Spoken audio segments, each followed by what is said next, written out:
Welcome to We're Not Critics. We've been on hiatus for a little while. AJ tore his ACL and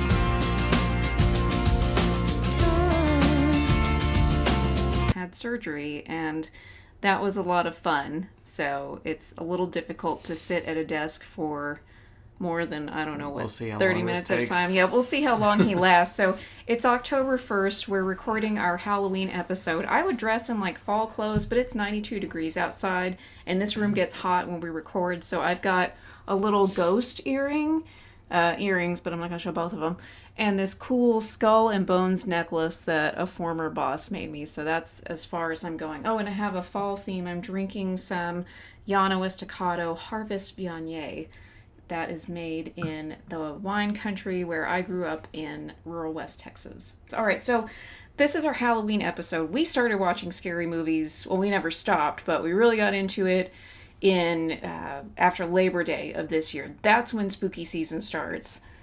I don't What? know these rules. I don't know. It's just like I felt that urge to go from kind of chill comedies and stuff into horror movies as soon as Labor Day was over. So these are our recommendations from the past year of scary movies, plus a few dishonorable mentions. And also, they have nothing to do with being recent, like 2022, 2020. They are from every era.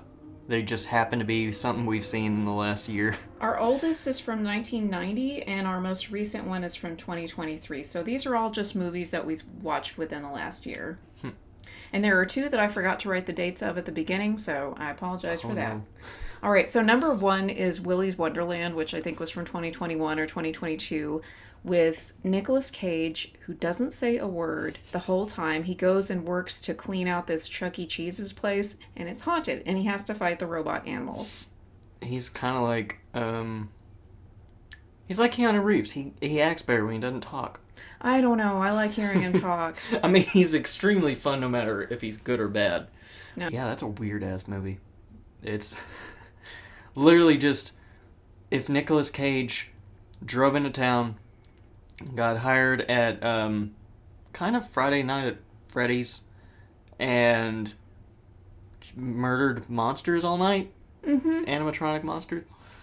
Doesn't say a word. Nick Cage, you are the national treasure. And he, what did he do every single He hour would drink or like break? he brought this stuff like Jolt Cola or this really caffeinated soda to keep him awake. So he would stop in the middle of fighting all these monster haunted animals, look at his watch, and he'd go take his break and get a soda out of the fridge and chug it and like wait 15 minutes. And play pinball. That's right, he played pinball and he took his break and then he went back to fighting monsters. It's a very quiet movie, but a lot of fun. Lots of fun. All right, number two is Goodnight Mommy, which is also fairly recent with Naomi Watts, and I believe it was based on a Swedish film. That's one with the two little boys. Yeah. And we don't really know what's real and what isn't. Does she have ill intent or not? So it's one of those horror movies where you don't really know what reality is, and then there's a big twist reveal at the end. Yeah, there's a big reveal. Mm-hmm. I think it could have gone a little further with some like questionable things by the mom. Mm-hmm. But by the end, like you could go back and see the movie again and be like, oh well, this explains things. Yeah, it's pretty good, but I just feel like not a single movie gets that right except for Haunting of Emily Rose or whatever it is. Exorcism of Emily The Exorcism Rose. of Emily Rose. No one walks the line right. They're always just a little too far in one direction or the other by the end. Yeah, like, is So- it mental illness or is it a ghost or is it supernatural? And Or is it a bad mother or is it not? yeah, is she out to kill her kids or is she just recovering from plastic surgery and she looks weird? So I enjoyed it. The next one is number three is Halloween from 1978.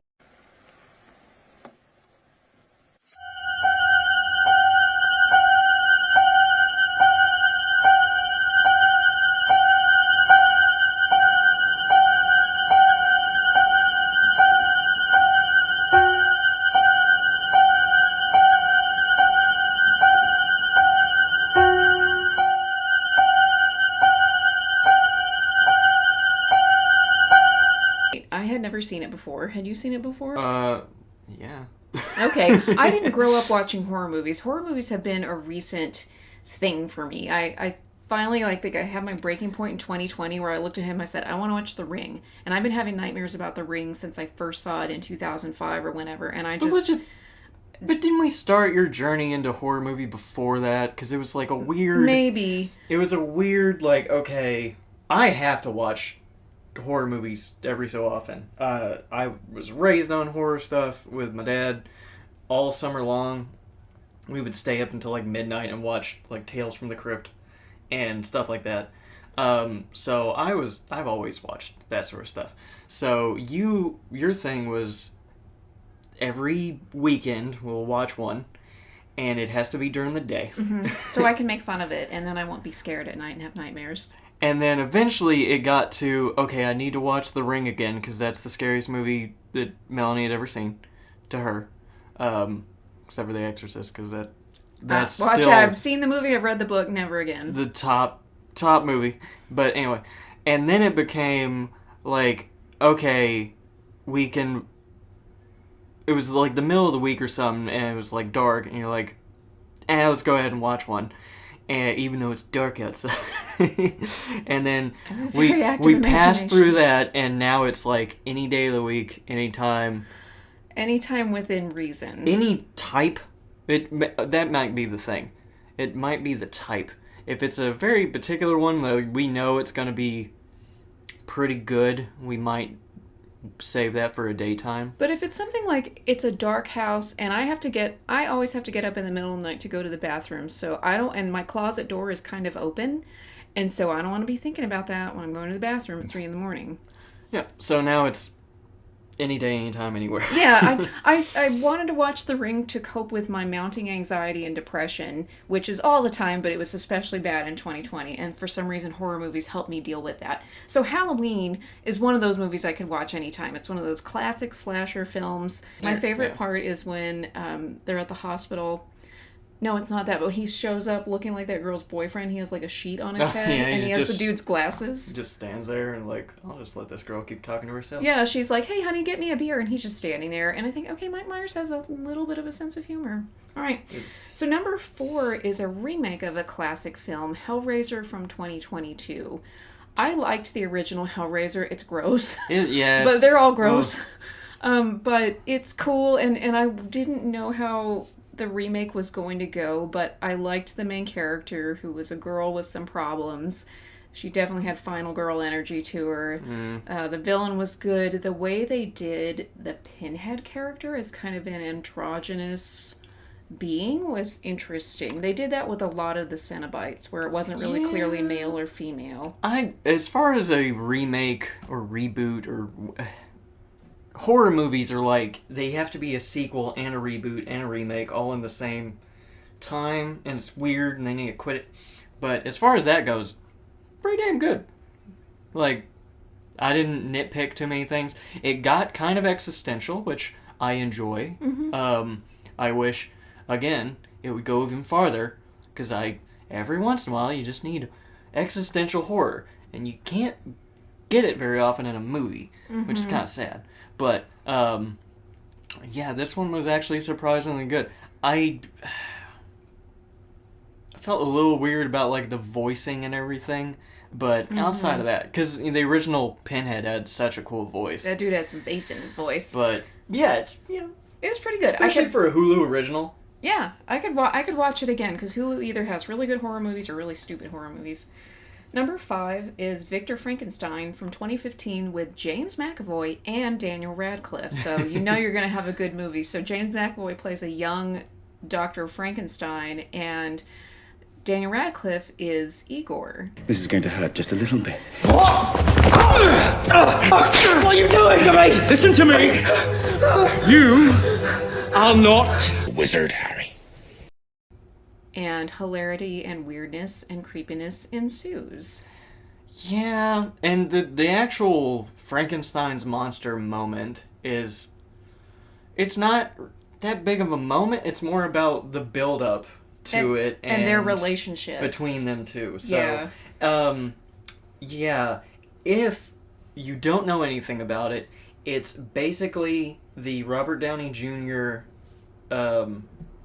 Sherlock Holmes movies, but it's Victor Frankenstein and Igor, and that like you'd have to watch it to understand, but that's what it is. It's two young dudes in a steampunk yeah, kind ambiance. of. Yeah. And this guy is super smart, but he's super asshole, and he does drugs, and people don't like him, and he insults the Watson or Igor's interest of love, and they're the exact same characters.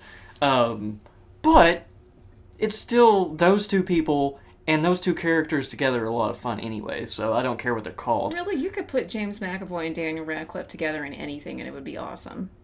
Yeah, pretty much. Okay, moving on. This is actually part of a television episode.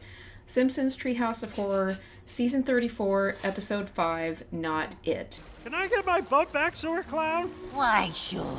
Just reach in and take it. That's right. Build the tension. From 2022. It was so cute. It was like a parody of Stephen King's It with The new new It with Homer and Marge and Lenny and Carl and all of them as kids. Except for that one part. That is not in it. Thank God. But I thought it was a really good parody spoof. And of course, Krusty the Clown is Pennywise the Clown. But I thought it was like a more almost heartwarming spoof of It than the new It for sure. I hated the new one. And it was a way better episode than the actual Treehouse of Horror episode that year. Was that the one with the Death Note spoof and everything? Which was awful. I was looking forward to that, but If they had taken a whole episode, just made the Death Note thing, could have been cool, but no, they made it super short and super dumb and so, which I mean, it reflects the Netflix version of Death Note. Anyway, we're not talking about Death Note. So if you have given up on The Simpsons, which I totally understand, we're starting the series over just to, I don't know, just expose ourselves to the good parts of it, and then see where it went. Yeah, it's worth going back just every year for the either Treehouse of Horror or single horror episodes like that. So if there's a horror episode, watch those. You can skip probably everything else at this point. Number 7 is from 2016, and that is Terrifier. It's black and white. It's a slasher film with a very creepy clown. And it's black and white. Yeah, it is. No, it ain't. No, it's not? I felt like it was. It was very dark and ominous. Okay, and never gothic. mind. It's not black and white. I don't know why. Art the Clown is black and white. Never mind. Yes, he's black and white. It's slasher for sure, like bodies being sawed in half, and it's gross. It's super gross, but it's so gross and it's so like bad on purpose that it's fun in a way, but it's kind of also one of those things that like makes me angry that serial killers exist and people who torture exist. Like makes me angry that somebody like Art the Clown could exist. But Art himself kind of makes it fun. He does like he doesn't say a word. It's all emoting with the very face and expressive. the body. He's like a mime. He's like an evil mime, and some of the stuff he does is really funny. So you're saying he's just a regular mime? Yeah. Yeah. And it is so over the top, like The gore like is things where you're like, unbelievable. that's not how bodies work. like a okay. severed head with candles in the eye sockets and a Yeah, I don't want to talk anymore. Yeah. And if you're super into it, you can definitely enjoy Terrifier 2. I didn't like it. I thought it was stupid. We liked parts. It's very long, though. Mm-hmm. And it's... Now, here's the thing. I think it suffered from its own success. Because the original one did way better than they were expecting. And then I believe it was a crowd-funded film. It looked like and it then was they were cheap. going to make a sequel, also crowd-funded. And there was way more budget than originally thought. So they're like, we're putting everything into this. Because we got the budget for it now. So... But also the the Survivor Girl in Terrifier 2 is Yeah. something to watch. So, Yeah, and more Final Girl energy. So number 8 is Black Phone from 2021, which is based on a short story by Joe Hill, who is Stephen King's son and honestly a better writer. He's a really not that good... Stephen King isn't amazing.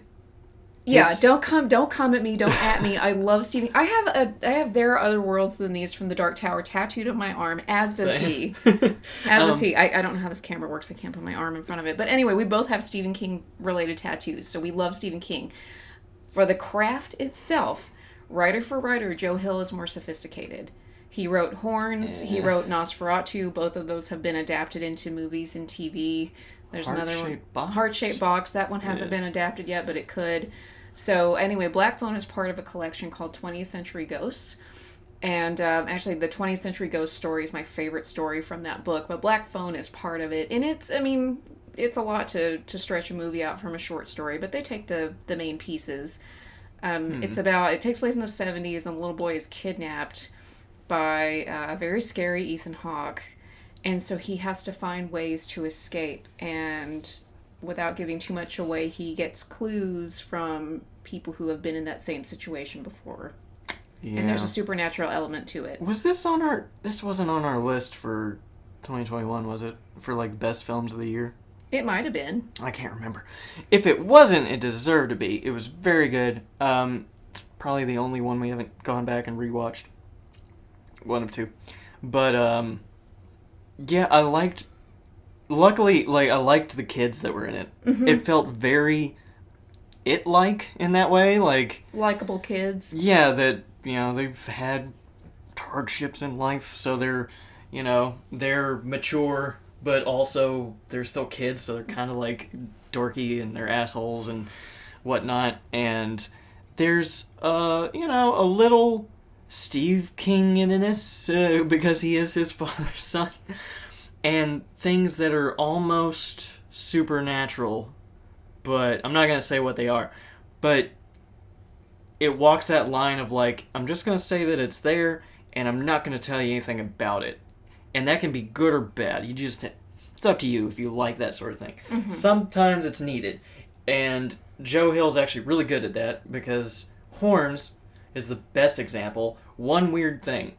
We're going to put one weird thing in this universe on a character, and then see where it goes. He's kind of... There's some magical realism to Joe Hill, which I like, because I don't like fantasy, per se. I do like some series, but I don't necessarily like stories where everything is magical. Everything is supernatural. I like it where here's this regular situation, and in the case of Horns, this guy has horns on his head that influence what people tell him. And that's it. And there's kind of an explanation as to what happens, but not really.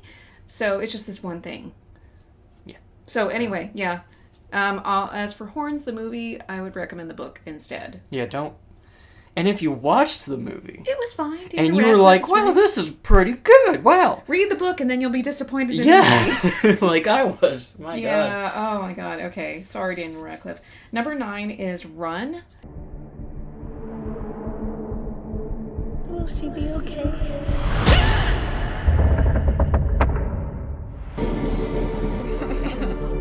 You do everything for me. You teach me. You cook for me. Am I a burden? Sweetheart, I could do more. I'm your mom. It's my job to take care of you when you need me. This stars Sarah Paulson as a woman who has Munchausen by proxy with her teenage daughter. And so it's the story of the teenage daughter finally figuring out what's going on and her attempt to escape the situation. And it's very harrowing. Sarah Paulson always seems to play like punchable characters She's in so movies. good at it. She's so good at So- it. She might be the nicest person in real life, but I hate every character she's in a movie. I just want to strangle her. I have been influenced by her acting to make me legitimately hate her. It's like a dog whistle. It's just like a Pavlov's dog thing. You see Sarah Like, Paulson, you're like, I want to punch her. If I ever see her in person, I would be like, oh wow, that's cool. That's a celebrity. And if someone was to like, hey, do you want to go talk to her? I'd be like, fuck no. I don't want to be I want to talk to Nurse Ratched. Come on. I don't want to be a dick. She's probably very nice, but she has taught me to hate her. Yes, Sarah Paulson, this is your fault. There's for a being certain so good. tiny, dumb part of my brain that's like, well, if she knows how to act like that, she must be evil. She's like, when you, like the reverse of Shannon Doherty, like, she can act like a good person on TV. I don't understand why she's not nice in real life. Like the reverse of that. So, yeah. Anyway. I'm a little discombobulated right now because I heard a noise. And it we're sounded talking like about a horror. Yeah, and it sounded, the whole house is dark right now. It's the middle of the afternoon, but we keep it dark so it doesn't have weird light coming in here. And I thought I heard my outside glass door creak, so my stomach's kind of feeling weird. So I need to turn around and look. Nothing is there. Okay, we're good. I'm fine. We're live streaming whatever We're you live are. streaming. We're somebody. No, I don't know. I don't think anybody's watching us live, but there will be evidence and record of this. So anyway, continuing, number 10 is Exorcist 3, which is one I can watch over and over, starring none other than General Patton, George C. Scott. Can't go home. Why? The carp. You know, I thought you said. My wife's mother is visiting, Father. And Tuesday night she's cooking us a carp. It's a tasty fish. I have nothing against it. But because it's supposedly filled with impurities, she buys it live. And for 3 days it's been swimming up and down in my bathtub. Up and down. And I hate it. I can't stand the sight of it. Moving its gills. Now, you're standing very close to me, Father. Have you noticed? Yes. I haven't had a bath for 3 days. I can't go home until the carp is asleep. Because if I see it swimming, I'll kill it. Who also played the best Scrooge ever. True. Oh, that's your foot that's making that noise. You're rubbing your foot back. That's scaring the crap out of me. What is that anyway? I don't know. It's a basket or something. Oh, yeah. Stop Melanie doing has a that. basket. It's her fault. So, I would say George C. Scott sells the movie, but everyone else is good in it too. I can't remember his last name is Damien? Dorff. Oh, Stephen Dorff. Stephen Dorff is Yeah. really good as the Gemini killer, and there's Damien is back in a way, but every time you watch it, even though it's good, you almost wish it was an entirely different film, because George C. Scott has this best friend, and they're awesome together. They obviously care about each other, and they talk shit nonstop. Yeah, George C. Scott is a cop, and his best friend is a priest. And they are both dead now, these actors. I need a buddy film, like a buddy road trip with them so badly. I need a love them. Sideways, but with these two. Like, Yes, just tearing it up. These Like- two old guys. like George C. Scott obviously loves this guy because he brings him a giant stuffed like panda or a bear a or penguin. something. Okay, it was a penguin. I knew it was black and white. A penguin, and in the hospital, and he's just like, I found it on the ground or something, talking shit. You're such a pansy. I thought you'd like something like this. Like, yeah, they just like break each other's balls all the time, and they sit there and smoke cigarettes. They're amazing. Yeah, it's terrific. So, and I have heard it described this way: if you can accept the premise, it's really good. So just accept the premise. Don't be a dick. Just accept it. Yeah, it's good. We have it on a really cheap DVD that we bought used, probably used upon used upon used, and we watch it every other year or so. So it's great. Number 11 is Saint Maud from 2019. Dear God, your presence graces the air, and soon everyone will see. Hi, you Maud? Yes, hi. It takes nothing special to mop up after the dying. You're prettier than the last one. But to save a soul, that's quite something. Bless Amanda's body, and bless her mind, which is shrouded in darkness. This is a study of religious fanaticism, and I was just reading something about it, and I want to watch it again. All these movies are ones I want to watch again. And it's a young girl I think she's a hospice nurse, and she's trying to convince someone that she's caring for in the existence of God, and she becomes so fanatic that she starts to do things that harm herself. Again, I don't want to give too much away, but the ending, the very last scene is a shocker. Yeah, and okay, we have bitched about The Banquet at some point. I don't remember if it was another horror episode. Any chance we get, I hate that movie. Anyway, it's the things that movie did terrible, this one did pretty good. Yeah, this one, and it's one of those quiet movies where it's more of, is it this person's mental state, or is there something supernatural going on? But it's not a slasher film, it's not a big scary ghost type of film. Yeah, it's just more quietly terrifying. And I guess it would be considered a character study. Yeah. Yeah, it's weird that sometimes the slow ones are the ones that keep your interest. Mm-hmm. But later, we have one that's the exact reverse of that. It's so slow that it made me angry. Yes, that's on our dishonorable mention, so we'll get to that. We'll get to that. Number 12 is You're Next, from 2011, a slasher home invasion film. Yes.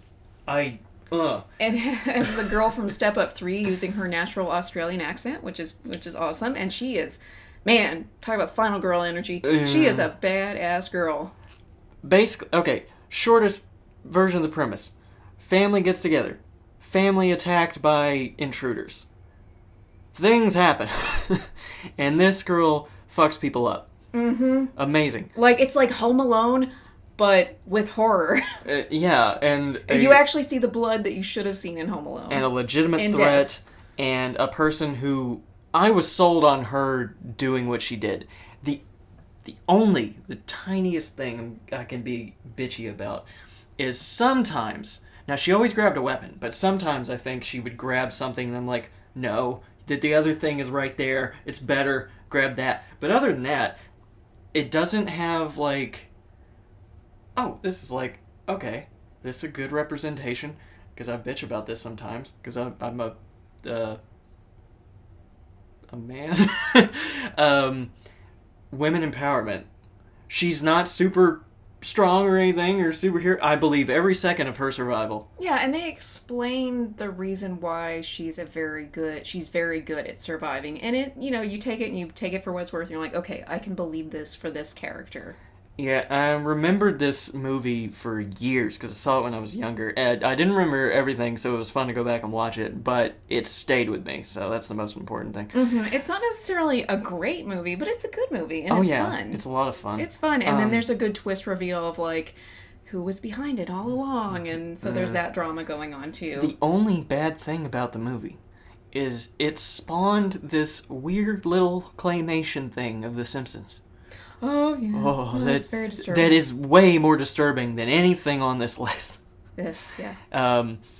If you want to ruin your day, go ahead and look that up. But if you don't ever look at it. Yeah, don't. Number 13 is Smile from 2022, and that's one of those pass-it-along curse movies, like The Ring or It Follows. He's shrugging his shoulders because he felt okay. He had watched it, I think, at your dad's house without me, and so then I just watched it on my own. I thought, I really like this. And I love It Follows. I have grown to really like The Ring, and I like this one. It's one of the ones where it ends and you're like, no, you're about to get away from it. And I think that's my problem, is the ending. Okay, I won't say why, but there's this trope nowadays, and there's another movie that I don't know if it's on the list or not, but we watched this year that was pretty good.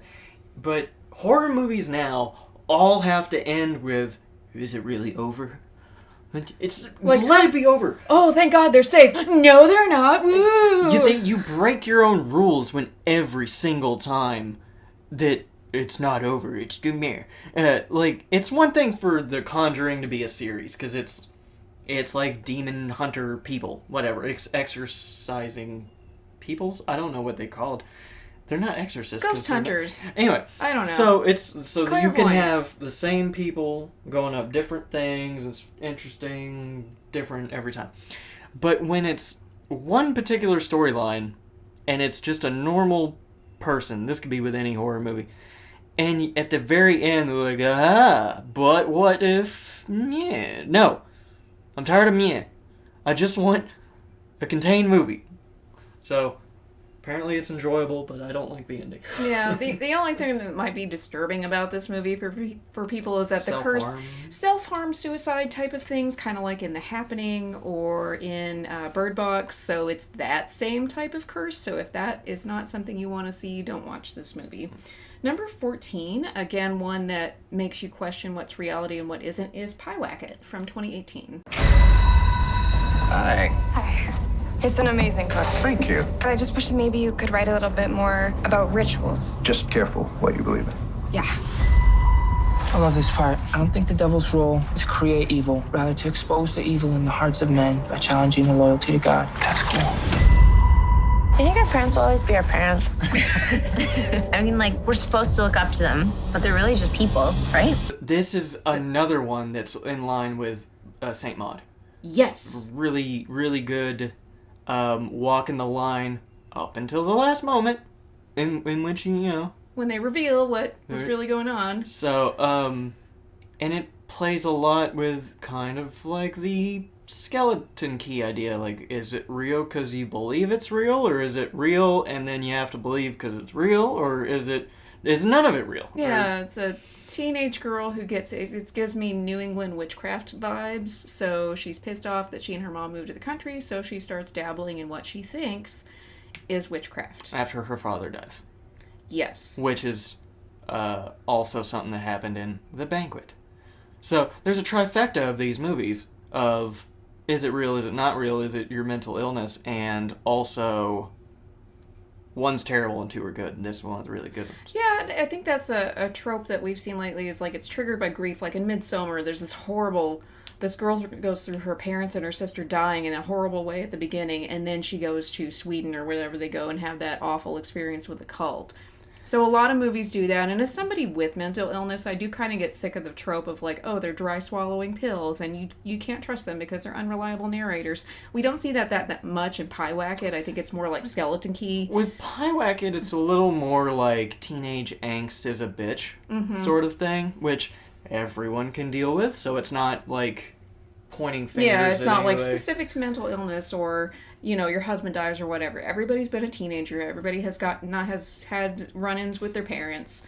So it's a common experience. So here's another one with some magical realism to it that I really like. Number 15 is Infinity Pool from 2023. I don't understand why we're doing this. We barely know these people. It's one day. Let's mix things up a bit. You're just happy you found your fan club. I've been waiting 6 years for your second book. Is it coming out soon? I'm working on it. What do you do for money then? You married rich. I actually came here looking for inspiration. Come on.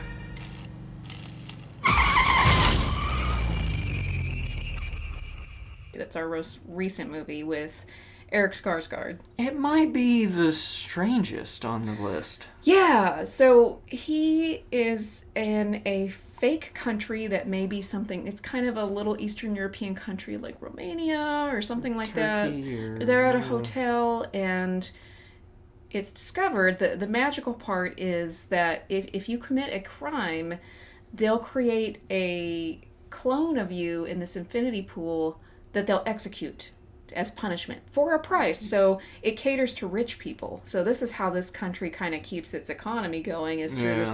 And then this something happens where this guy breaks a rule.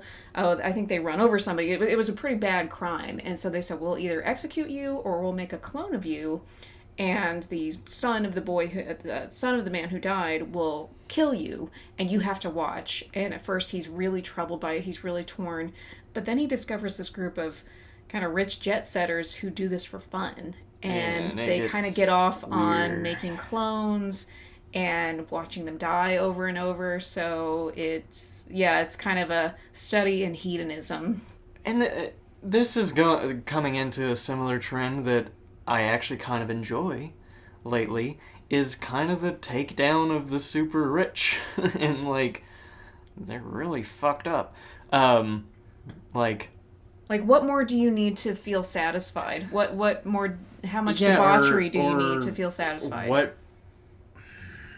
how much detachment from humanity do you have because of... I think that's what it really is, the detachment from humanity. I mean, literally, you're watching your clone get killed, and they're begging for their life, even though they've only been alive for maybe 5 minutes, and you're watching a human being die. You, they have all your memories. Yeah, that's true. Yeah, it's, and the ending was interesting. More like something you could think about for a little while, sort of interesting. It's a thought-provoking movie. Number 16 is from 2005. It's a French movie called High Tension, which doesn't really belie what goes on, and it's kind of a slasher film, but the twist is so good. When he's seen it before, and when I saw it, I was like, what? Or it's so bad, because apparently some people hate the twist. I think the problem is, and I won't explain it, because even though it's been out forever, a lot of people haven't heard about it or seen it. I think people get confused about where the twist begins, and it's farther back than you think. If you go and watch it, remember that the twist that you see, it goes farther back in the story than what you initially think. Mm-hmm. And I still don't know if I fully accept it, because it's so, like, you have to accept a lot to believe that this twist is real, because there was that moment where I was like, no, it can't be true. At first it's impossible. At first, it's a pretty straightforward slasher movie, and then escalation, and then, you know, not like dips, but like we get to the top of the roller coaster. Now we get to find out what's really going on. Mm-hmm. So I vividly remember certain parts of that movie, and it's brutal. I vividly remembered the beginning and the end. So I think I just kept my mouth shut when we were watching it, because I just told Melanie, "Oh, this is banned in some countries." So it's fun. It's fun to experience a twist. You know, it's like every time, the first time you see The Sixth Sense, you're like, "What? He was a ghost the whole time?" Yeah, when it's a good one. Yeah. Which nowadays I can't see it being banned in. It's not exceptionally... It's pretty grotesque. It's not exceptionally... Terrifier. It's not any worse than Terrifier. Terrifier is way worse. Terrifier's disgusting. And maybe there are gay themes in it that might be part of the problem at that point in time. Fuck you for banning stuff for having gay stuff in it. Yeah, that's fucking stupid. But maybe that's why they did it back then. I don't know. I don't think anything stands out in it that's super over the top for horror movies. There's definitely disgusting things. Yeah, so if that bothers you, don't skip it. But don't watch it. Why would you be listening to us anyway? Yeah. So, okay, number 17 is definitely a mindfuck. It's Antrum from 2018. And this is one of those Blair Witch kind of things. And it had me going for a minute. It was like, there was this movie that was made in the 70s, and it was cursed. And anybody who saw it, they had bad luck, bad things happened to them, they died, the movie theater caught fire, and then they show the movie, which has some pretty messed up stuff, that like it deals with the devil, and some pretty gross killing of other humans. This is the forest where the devil landed when he was cast out of heaven. Yeah, okay, so... And so, like, and they have it like a documentary style, like these filmmakers find it and everything, so... I had my moment where I was like, oh crap, are we gonna die after we watch this movie? Okay, look, here's the thing. It was a good movie. I liked it. It was creepy. I'm glad we watched it in the afternoon. It's more like what's really going on between these two people that are in this situation, which are a brother and a sister. But the beginning might either really set the movie up for you, or it might ruin the movie for you. Mm-hmm. Because... we've gotten better recently, I think, at tamping expectations and letting things be what they are, because we've found out that when we have expectations for things, sometimes even good movies seem terrible to me, maybe Melanie, I don't know, and other people don't like that. So, Pinocchio. Anyway, so trying to, tamp expectations. But the beginning sets this up as this movie made people go insane. Like, although one of the, maybe there was someone lacing LSD in the popcorn at one of these events where bad things happened, where they watched it. Mm-hmm. Okay, fine. once we get to the actual movie, it's good, it's interesting, it's got some scary stuff and some fucked up stuff. Mm-hmm. But is it the movie that I would, after watching it, picture like, oh yeah, so that's the movie that made people go crazy? Not really. High tension might. Yeah, well, so I was like, oh, what is this going to do to my existentialism? Because I think that's the quickest way to, like, fuck somebody's brain That's how, like, okay, the ghost stuff scares me and stuff, but when you start, that's why I can't watch The Exorcist, because I'm like, I might actually believe in it. I don't know, so I don't want to think about that too much, because I'm afraid of what I will think. So, it was very good. The relationship between the brother and the sister is that was good. Believable. They were really and good. There's a reveal in that, too. But you kind of know it's coming, but you're not sure yet. Yeah. The only thing that you need to be ready for is it's said to be a Russian film or German or something. Russian, I think. And as soon as the movie starts, all the titles They're in are the Cyrillic. Russian. Yeah, they're in the Cyrillic alphabet. And then people start talking, and it's not dubbed over. It's just English. American accented English. So that's what really kind of ruined the Immersion. mood for me. Like, if they really wanted to go all the way of even bad dubbing, even if they spoke English, just do some bad dubbing where it's kind of hard to tell if they're speaking a different language or not. Or maybe, like, not bad, like bad acting. Like, get some good dubbing, but make it obvious that it's like mess up the timing so it doesn't match just up. a little bit, and that would probably help with making you feel a little off balance, you know? Making you feel unsettled. Because that's part of the story. I'm getting unsettled thinking about it. I mean, it's still really good. I love the documentary setup at the beginning. It's really good. The reveal, the ending is good. It made me want a movie that doesn't exist. But the movie I got was very good. Yeah, it was good. So Put it's, it that if you way. want to be creeped out and you want to maybe have one of those moments where you're like, I don't want to think about this anymore. I am troubled. I need to watch a Malcolm in the Middle episode or something just to get me out of it. That's a good, if you just want to be unsettled, that's good to watch. Number 18 is Unfriended from 2013, which I'd had on my Netflix queue for a long time because I thought, oh, this is going to be so stupid, we can make fun of it. I actually enjoyed it. It's not necessarily a good movie, but it's an interesting movie because it's shot entirely from a computer screen. And it's also kind of a time capsule in a way. Yeah, it is, because they're like talking over, it's these college kids who are talking over Skype, or high school kids, they're talking over Skype. And there's like things happening on Facebook on the screens, and there's shitty video quality and audio cutting out sometimes, and things happening off screen and on screen. Yeah, and at first I thought, is this just going to be on the computer the whole time? Because that's boring. But once you accept that, Eventually it's really you get creative. into it. Yeah. Because you start to wonder, like, how are they gonna... Okay, that's how they do it. Yeah, so it's a group of friends who are talking, and there is an unwelcome presence online with them that they can't get rid of, and things escalate and escalate and escalate, and you only see it from like either hearing what's happening or seeing it from the camera's point of view. So it's creepy.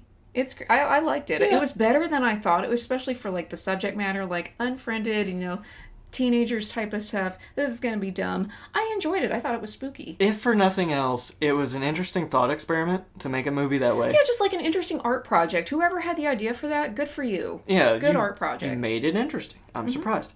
And the very end of the movie, there's an interesting dynamic going on between all the people in the group and the presence. And it was just... That's kind of the coolest idea of the movie. I won't say what it is, but it's almost like a drinking game kind of thing or something, but with, dire... Things get worse and worse. Dire consequences, man. Yeah. So, yeah, anyway. Interesting idea that I thought would have been boring, and they somehow pulled it off. Yeah, it was good. Number 19 is Books of Blood. Our subject today is Simon McNeil. He's a self-professed medium. He's almost here.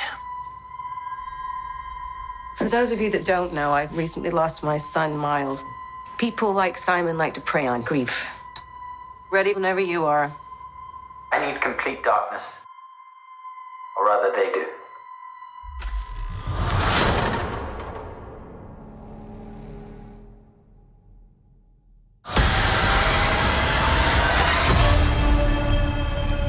from the work of Clive Barker. This was a movie made in 2020, not to be confused with Book of Blood, which I think is a different movie. So books, plural. It's an anthology. It's 3 stories, and they kind of come together at the end. And it has that Clive Barker quality to it, especially with the last story of the dude who gets written on by ghosts.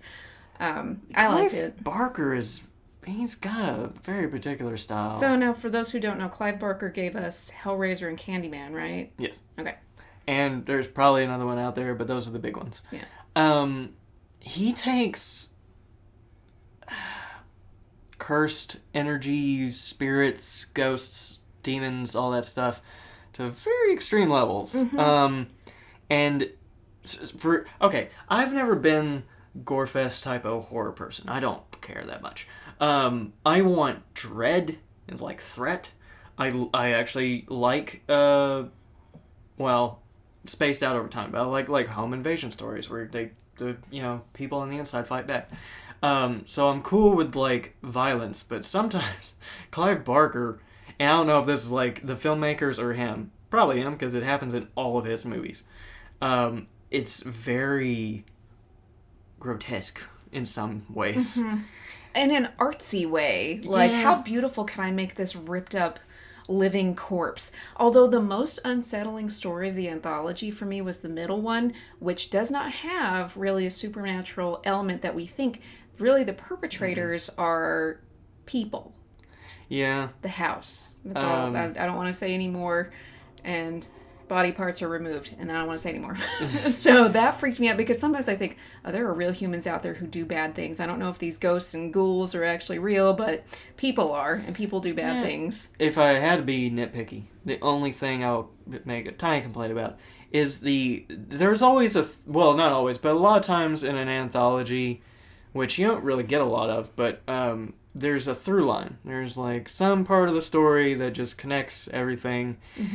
And it's kind of a really big space between the beginning of the through line and the end of the through line. Yeah, they kind of forced it. Like, it's there, and not just at those 2 points, but you don't notice it at all, except for those 2 points. Yeah. So, and it wraps up the movie. That's fine. But if that through line had been around a little bit more, I would have been a little more invested in that. So, other than that, the stories were all very interesting, though. So, I'm trying to remember if I even remember them all, though. I don't quite remember the first part. I remember the second one that disturbed me the most, and then the third one with the woman who was supposedly clairvoyant and the boyfriend that was kind of a leech, and he did not have a good ending. There were 2 guys that were... they were after the Book of Blood, and then they found out what that really was. They seemed like hitmen type people. Yeah. And I swear there's another story in there, but we just don't... there was a girl who heard everything or something. No, she was in the second story. That was the one. Never mind. The sensory girl. We're making this sound like we barely even watch these things, but it's just been a while. These are movies we've watched over the last several months, and I've kept a list of the ones I really like, so we're almost done. Number 20 is The Clove Hitch Killer from 2018, and we just watched that maybe a month ago, and it's one of those kind of like the BTK killer and really creepy, like a nice wholesome looking guy is this awful serial killer, and it's the story of, who is he? Does his family find out? And he acts like the Boy Scout the whole way through, and it's so creepy. So it's we can talk about it because it's the movie. You know who it is. You know who the killer tells you kind of, and the trailer just immediately like, Which, by the way, trailers, shut the fuck up. Trailers need to stop. They're showing us the whole movie and all the twists and everything. Every single one of them. We try to. We have multiple horror movies catch our eye. We want to see what's up. And they always tell us so much that, okay, I'm no longer interested. There's no... Or I know what the twist is. Or there's no anticipation of dread because, this is that scene where X happens. And we know they're going to survive because this happens. So, stop making your... Just don't make trailers anymore. Trailers so long. But anyway, so pretty early on, he's a murderer. And then it's sort of about the kids in the story, and it felt kind of, again, a little Stephen King-ish. It did, yeah. That sort of storyline, I don't know why, but I really enjoy. Like the kids solving a mystery. Okay, here's a a great thing about kids being in these sorts of horror movies and whatnot. They're children, so they have no control over very big aspects of life, and no one trusts them because they're kids. They're overreacting or whatever. They have no power of their own to just be like, oh well, I'll just walk down to the store and buy a gun or whatever. Or I'll go tell the police that my dad's a killer. Yeah, things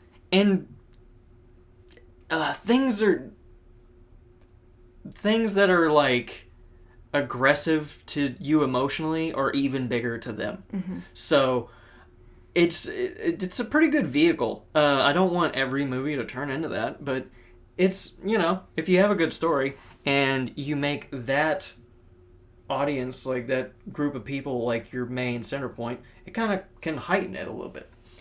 And sometimes when they're like right out of high school level or college, then it's really stupid. So, but unless anyway. it's unfriended, which I like. Okay, number 21, the last on our list of recommendations of watch these during spooky season, or if you love horror, watch anytime, was a rewatch for both of us.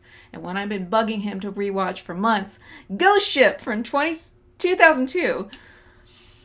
If you know the beginning, you know the beginning. 2002. 2002. You never forget the beginning of this movie. Yeah. Anybody who's seen it knows. That's literally the only thing I remember. That's the only thing I remember too. I remember the beginning and I remember the very end. Yeah. But I didn't remember who the bad guy was. Yeah. Once I saw the end again, I think I sort of got like deja vu. So it was in there in my brain. But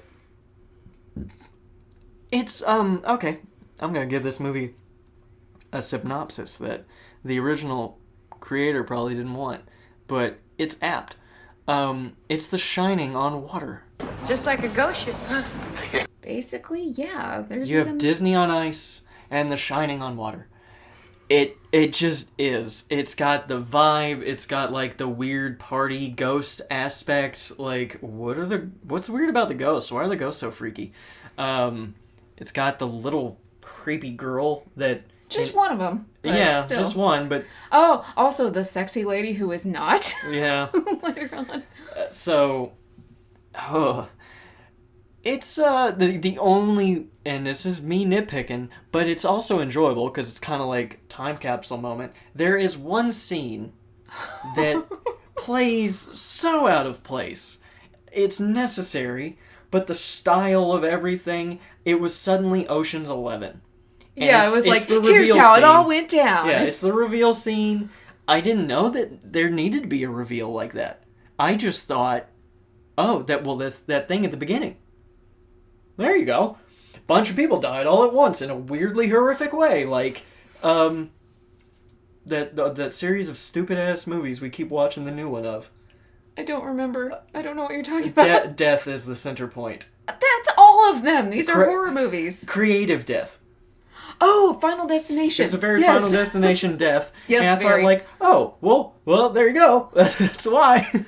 That's why it's cursed. But no, there's a real reason.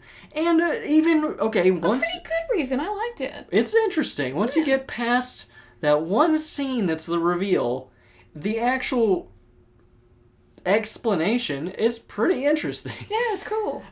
So... Yeah, man, go back and watch it. You don't need, though. And this is in people's minds, because I saw it on Reddit. Randomly. Someone was like, well, Ghost Ship and 13 Ghosts aren't that bad of movies.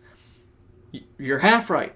So someone else out in the world put those two in his brain together at the same time. And I did too, because I feel like I watched those around the same time. And 13 Ghosts, that brings us to our dishonorable mention. 13 Ghosts was from 2001. The producers of House on Haunted Hill invite you to a special house. This place is awesome! With glass walls that move. It's all sealed up. And the dead just down the hall. We got company! We need to get the hell out of here! Now! Hell. The gang's all here. 13 Ghosts. Oh we just rewatched that like 2 days ago. It's so dumb. And it's got Tony Shalhoub and F. Murray Abraham. Salieri, he won the Oscar for Salieri. Like, dude, why are both of you in this movie? It's so dumb. It's so bad. And people who I know are good actors act terribly in it. And they're the amazing ghost revealing object looks like some really bad safety glasses. Yeah, like you look through these safety glasses and you can see the ghost. Like, what? And I don't know, man. And I didn't really get, like... I didn't understand the drive from the villain. And I won't say who the villain is, but I just didn't get it. And then there's a reveal... why did you go to this trouble to build this big creepy house and get involved with the dead? And what's your purpose behind it? Yeah. Like, I get, okay, like in Hellraiser, there's always some corrupt rich guy who's like, I want the Hellraiser box to feel ultimate pleasure. And so, you know, like, I've done everything else in the world. I've been all over the world and I've done all these things and I want to feel the ultimate disgusting pleasure. And so that makes sense in the Hellraiser movies. But with this one, I'm like, what's your motive? Yeah, why? It's just... I don't understand. Yep. But... And there's also a really dumb reveal about another character that's connected to the villain. And it's just stupid. Are we talking about Tony Shalhoub or another character? Is that... He was the dad. Oh, no. No, because we know who he is, related to somebody else. Yeah, we know about that one. No. Oh, yeah. Okay, the love interest, sort of. Yeah, that was stupid. That was so dumb. And it came out of nowhere. And, yeah, you're like, ew, why? I like the nanny character. I don't know how she's his nanny, though. Since because he was broke. He's like, I lost everything. I'm just a math teacher now. I can barely afford this one-bedroom apartment. And a nanny. And a nanny, a full-time nanny, live-in nanny for my kid. So, yeah, that's what I question. I don't question anything else. I don't question any of the supernatural element. But, like, how does this guy who has lost everything, is barely making it, none of his bills are paid on time, how does he afford a full-time... Like, and she's in on it, too. Like, at some point she says, oh, I need to get paid more for this bullshit. But... Did she just need a place to crash? I don't know. And she took care of... The little kid was cute. I liked him. The little kid. Because sometimes kids in horror movies are annoying, but I like the little boy in this one. Okay, that's one good thing about that movie. Yeah. Okay, 2 more dishonorable mentions. So the first 21 movies we talked about, go see. I would rewatch every single one of them. Also Freaky. Oh, yes! We didn't mention that one. Freaky, which is from 2022 or 2023. A play on Freaky Friday. Kind of in the same vibe as Happy Death Day. Maybe it's from the same creator. Yeah, the Blumhouse group. The only thing, it's really funny. The only thing to complain about is the original character of the girl is not in the movie long enough for Vince Vaughn, the killer, to correctly portray her. Yeah. He came off very much like, well, I'm a girl in a giant dude's body. And that's it. I mean, honestly, we've seen it better done in The Hot Chick with Rob Schneider. Very similar. But it's a good movie. I loved Vince Vaughn when he was playing the girl. It was better in The Hot Chick because that girl actually acted the way she was the ditzy blonde who's like the head of the school or whatever. Yeah. So it made sense when he acted that way. This girl's kind of set up to be, you know... Kind of emo? A little pick-me-ish and like... more serious as a human, and then Vince Vaughn's like, hey guys, it's me! I have a handle now. Yeah, she thinks, which, I mean, honestly, if I were turned into a man, I would just, my parents are listening to this, so I'm not going to say, but like, I would think having a dick is hilarious. So, it'd be hilarious, and she reacts the way I would be like, oh, look at that, look at what it does. Okay, so anyway, back to dishonorable mentions. But watch Freaky. So, 13 Ghosts sucks. The Friendship Game from 2022, starring Peyton List from Cobra Kai, had potential. Yeah, like it's kind of one of those mindfuckery movies. I was thinking about The Butterfly Effect earlier today and how it's like a group of friends and there's a supernatural element to it and their friendship is tested.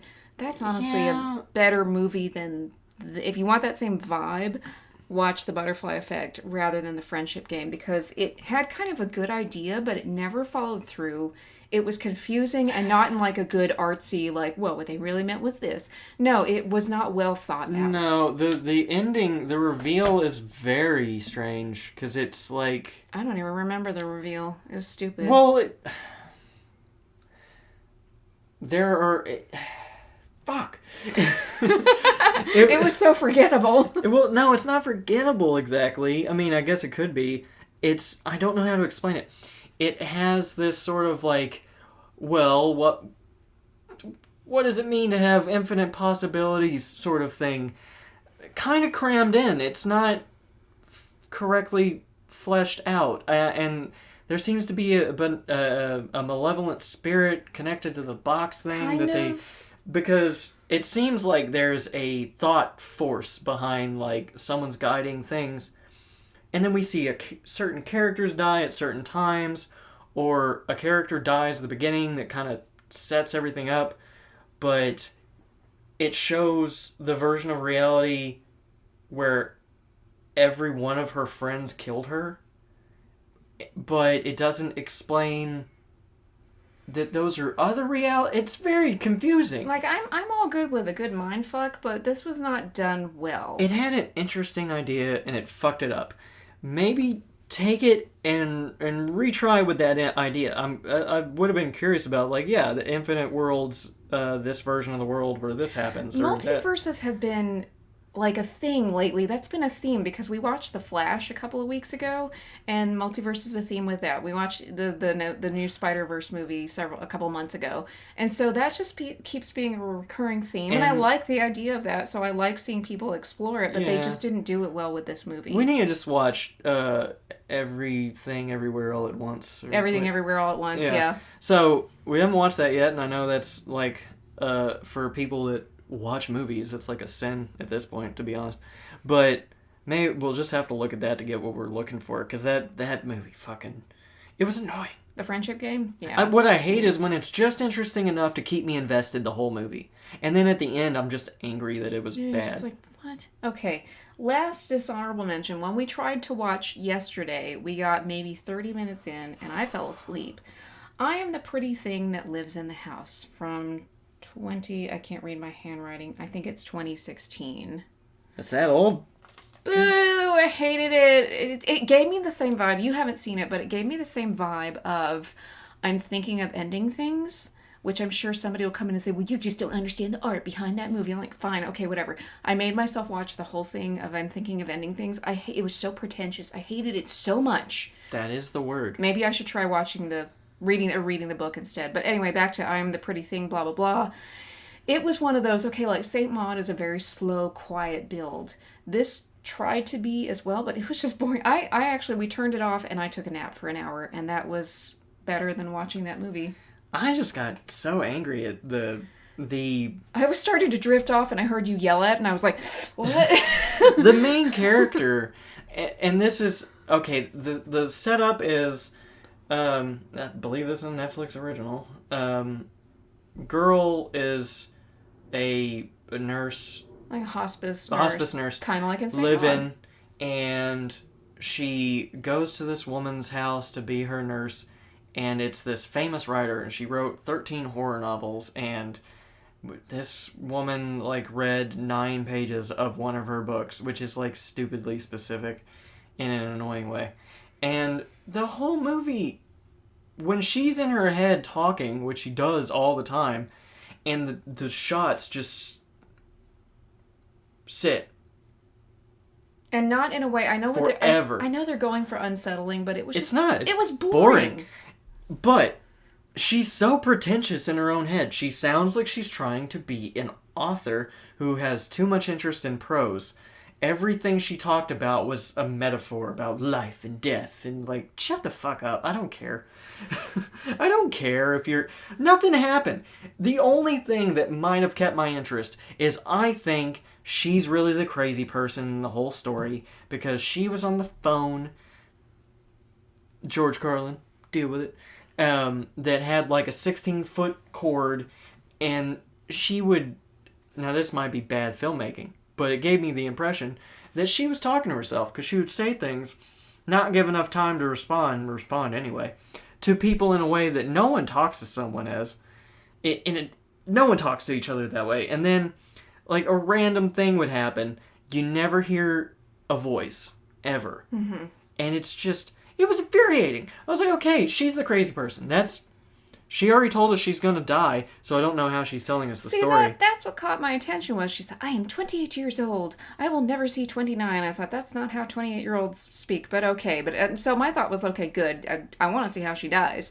She does die. I looked up the ending, but it's just so boring. I couldn't deal with it, and I had that on my Netflix queue forever because I like the name of it, and if you'd rather watch a movie about someone who is acting in a way that isn't quite right, The House That Jack Built. Oh, God. Is very interesting. By Lars Van Trier, so we're going to leave that with you.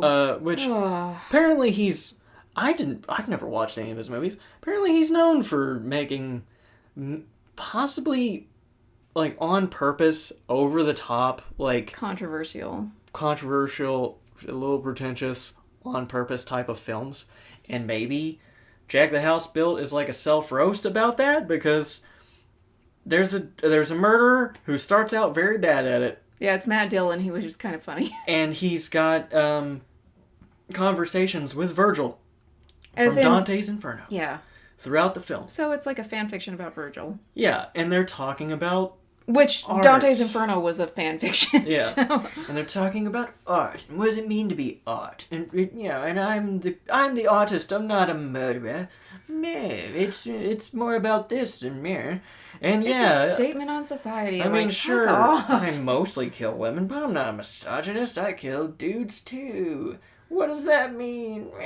So, it's an interesting movie at the very least, especially for having a murderer who is bad at it and he talks to himself in his own head. He's not a likable murderer, that's for sure. I hated this guy. No. I'm glad he met the ending that he met, but yeah, that one. So I don't know how I feel about that. That's movie. my recommendation.